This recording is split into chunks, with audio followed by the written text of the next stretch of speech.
సంవత్సరాల తరబడి ఎన్ని మందులు వాడినా మీ మోకాల నొప్పులు తగ్గట్లేదా? ప్రాణ పెయిన్ క్లినిక్ లో అత్యాధునిక చికిత్స. నమస్తే, నేను Keshav. Welcome to Suman TV.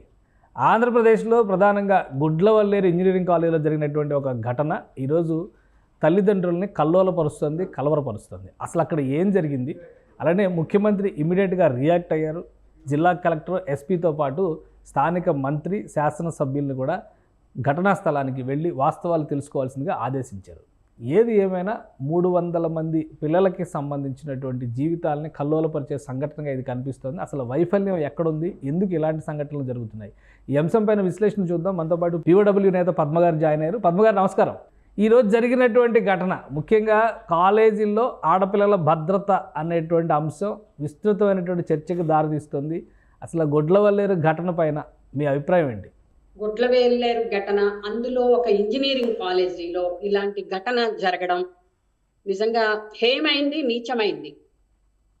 ఒక లేడీస్ వాష్రూముల్లోనూ హిడెన్ కెమెరా పెట్టారని, హాస్టల్స్ లో కూడా కెమెరా చేశారని, వందలాది వీడియోలు వెళ్తున్నాయని, హాస్టల్లోనే ఒకళ్ళు ఎవరో సహకరిస్తున్నారు. అది మరి మేనేజ్మెంట్ తరఫా వేరే వాళ్ళ అనేది ఇంకా విషయం బయటకి రాలేదు. ఎవరో సహకరిస్తున్నారు. అది బాయ్స్ హాస్టల్ అటువైపుకి మొత్తం కొన్ని వందల వీడియోలు వెళ్ళాయని అయితే టాక్ అయితే ఉంది. దాని మీద అర్ధరాత్రి మహిళల ఆడపిల్లలందరూ కూడా ఉధృతంగా వాళ్ళ నిరసన తెలియజేశారు. ఫోన్ లైట్లు పట్టుకుని ఇప్పుడు కూడా ఆందోళన కొనసాగుతుంది. వాళ్లతో పేరెంట్స్ కూడా జతయ్యారు. ఇప్పుడు ఆందోళన కొనసాగుతూనే ఉంది.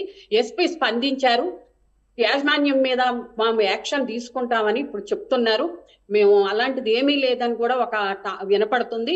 ఏమైనా ఇలాంటివి జరగడం అనేది, అందులో ఒక చదువుకుని, మామూలు చదువు కాదు, అది ఇంజనీరింగ్ కాలేజీ అంటే ఎట్లా ఉండాలి? అసలు ఆడపిల్లల భద్రత విషయంలో సమాజంలో ఇప్పుడు అసలు హింస, ఆడపిల్లల మీద జరిగే హింస అది వ్యవస్థీకృతంలోనే, అసలు వ్యవస్థ మూలాల్లోనే ఉంది అనేది చూడకుండా ఏ ఘటనకు ఆ ఘటన ప్రభుత్వాలు, మేనేజ్మెంట్స్ కానీ ఏమైనా చూస్తున్నాయి. ఏ ఘటనకు ఆ ఘటన కాకుండా అసలు మనం నేర మూలాల్లోకి వెళ్లాలనేది మా ప్రగతిశీల మహిళా సంఘం అభిప్రాయం.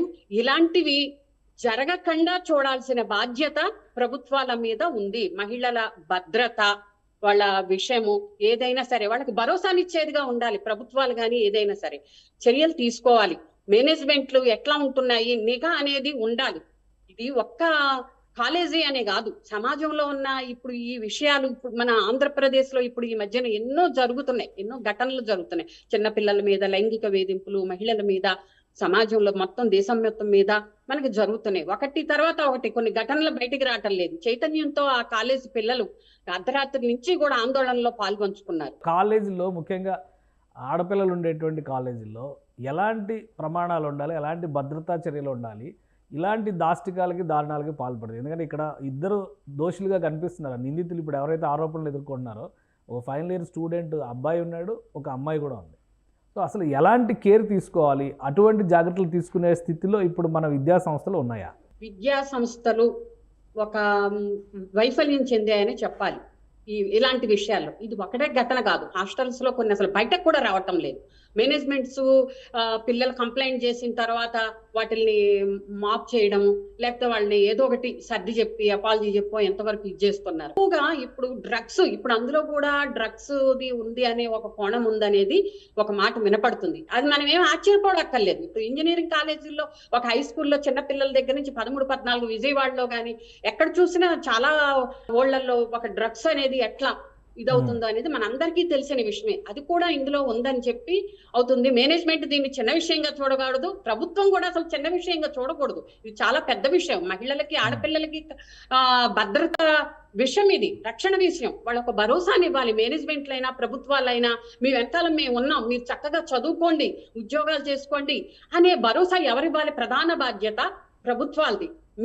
మిగతా ఇవన్నీ తర్వాత విషయం. కానీ ఇలాంటి నిఘా ఉండాలి లేడీస్ హాస్టల్స్ లో కానీ. ఇట్లాంటి చర్యలు నిజంగా హేయమైనవి.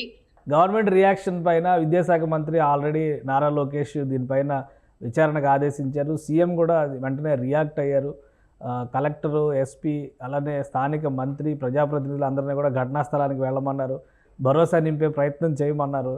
సో అంటే ఒక ఇన్వెస్టిగేషన్ ప్రాసెస్లో గవర్నమెంట్ రియాక్ట్ అయిన విధానం పైన మీ అభిప్రాయం ఏంటి? ఇప్పటికొచ్చిన న్యూస్ అయితే తొందరగానే ఇప్పుడు స్పందించారు. ఎస్పీ స్థాయిలో కూడా ఆయనని మేము న్యాయం చేయడానికి ప్రయత్నిస్తాం, దోషుల్ని పట్టుకుంటామని చెప్తున్నారు.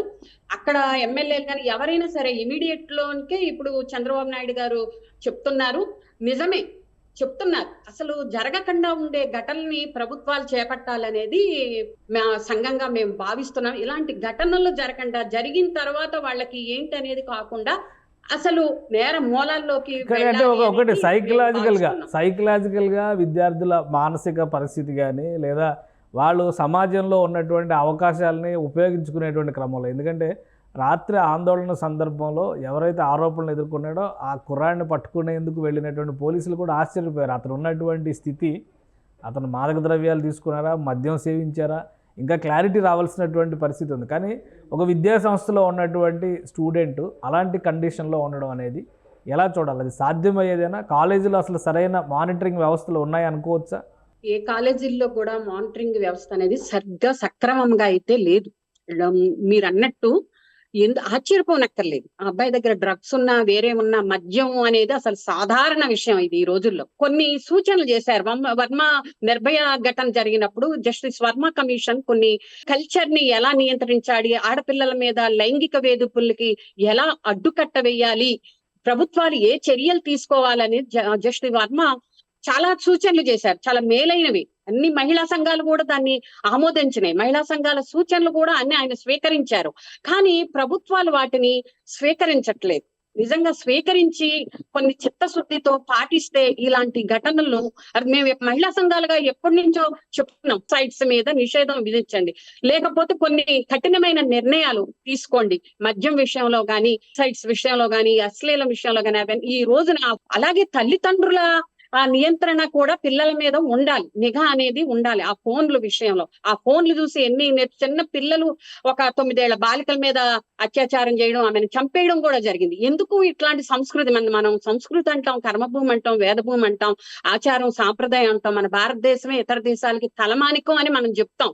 కానీ ఎందుకు జరుగుతుంది మరి? సంస్కృతి సాంప్రదాయాలు ఉన్న దేశంలోనే ఎక్కువ ఎందుకు జరుగుతున్నాయి ఇతర దేశాల్లో కన్నా అనేది మనం ఆలోచించాలి.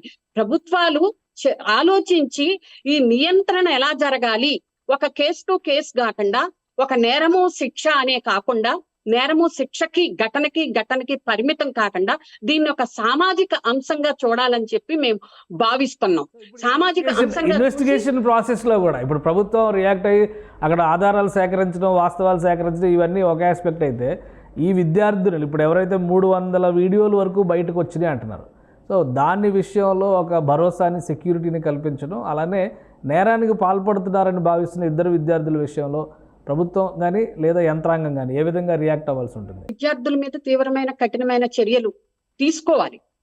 ఎందుకంటే వాళ్ళకి కఠినమైన చర్యలు తీసుకోవాలి. వాళ్ళ కౌన్సిలింగ్ అనేది కాలేజెస్ లో, ఇంజనీరింగ్ కాలేజీలో కానీ, ఏ కాలేజెస్ లో కానీ వాళ్ళ భవిష్యత్తు ఉంది, ముందు భవిష్యత్తు ఉంది. అసలు వ్యవస్థలో, సిస్టమ్ లోనే లోపం ఉన్నప్పుడు పిల్లలు అనేకం నేర్చుకుంటారు. అది మళ్ళీ వాళ్ళని మనం ఇచ్చేస్తున్నట్టు కాదు. పిల్లల్ని కౌన్సిలింగ్ వాళ్ళు మార్చే క్రమంలో మనకి ఆ కఠినమైన శిక్షలు ఉండాలి. కానీ వాళ్ళ భవిష్యత్తుని నాశనం చేసే విధంగా కూడా శిక్షలు వాళ్ళు మారేటట్టు ఏం చేయాలనేది ప్రభుత్వాలు చర్యలు తీసుకోవాలని చెప్పి మేము భావిస్తున్నాం. థ్యాంక్ యూ పద్మ గారు, మీ అభిప్రాయాలను తెలియజేసినందుకు. ఇది గుడ్లవల్లేరు కాలేజీలో జరిగినటువంటి ఇన్సిడెంట్ ఖచ్చితంగా అక్కడ ఉన్నటువంటి విద్యార్థినుల పైన ప్రభావం చూపించేటువంటి సంఘటనగా కనిపిస్తుంది. ప్లస్ యంత్రాంగం, ముఖ్యంగా కళాశాల యంత్రాంగం సరైన రీతిలో మానిటరింగ్ వ్యవస్థలు ఏర్పాటు చేసుకోకపోవడం కూడా ఇది ఒక అవకాశంగా మారి ఉండవచ్చు అనేటువంటి అనుమానాలు వ్యక్తం చేస్తున్నారు. ప్రభుత్వం సమగ్ర అధ్యయనం జరపడం ద్వారా దోషుల్లో పరివర్తన వచ్చే విధంగా చర్యలు తీసుకోవాలి, మిగతా విద్యార్థులకు భరోసా కల్పించాలని పద్మ గారు విజ్ఞప్తి చేస్తున్నారు. ఇది స్పెషల్ డిస్కషన్. Keep watching.